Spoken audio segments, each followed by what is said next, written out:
All ഇന്ന് നമ്മൾ സരി ത്രെഡ് വെച്ച് എങ്ങനെയാണ് എൻഡ്ലോക്ക് ചെയ്യുന്നതെന്നാണ് നോക്കുന്നത്. അതിനായിട്ട് നമ്മൾ ആദ്യം ഒരു ചെയിനിനെ വലിച്ചെടുക്കുക, കുറച്ച് ലോങ് ആയിട്ട് എടുക്കുക. എന്നിട്ട് അതിൻ്റെ തൊട്ടടുത്തൂടെ ഒന്നോ രണ്ടോ വഴിയിൽ ഒരു ചെയിൻ കൂടെ എടുക്കുക. അപ്പോൾ ആദ്യത്തെ ചെയിൻ അങ്ങ് ചെറുതായി വരുന്നത് കാണാം, രണ്ടാമത്തെ ചെയിന് കുറച്ചൊന്ന് വലുതുമായിരിക്കും. അപ്പോൾ നമ്മൾ എന്താ ചെയ്യേണ്ടതെന്ന് വെച്ചാൽ ഈ ആദ്യത്തെ ഇതിൻ്റെ ഉള്ളിലൂടെ പോയിട്ട് നമ്മൾ രണ്ടാമത്തേനെ കൊളുത്തി പിടിക്കണം.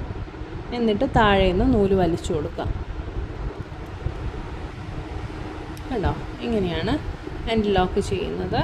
ഒന്നുകൂടെ കാണിക്കാം. ഒരു ചെയിൻ എടുക്കുക, അതിൻ്റെ തൊട്ട് അടുത്തൂടെ അതിൻ്റെ ഉള്ളിലൂടെ തന്നെ തൊട്ടടുത്ത് ഒരു ചെയിൻ എടുക്കുക.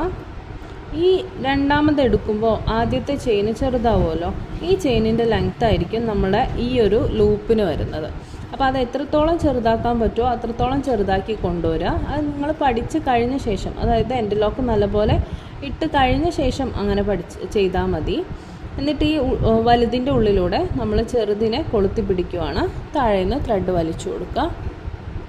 കണ്ടോ, അപ്പോൾ നമുക്ക് എൻഡ് ലോക്ക് നീറ്റായിട്ട് കിട്ടും.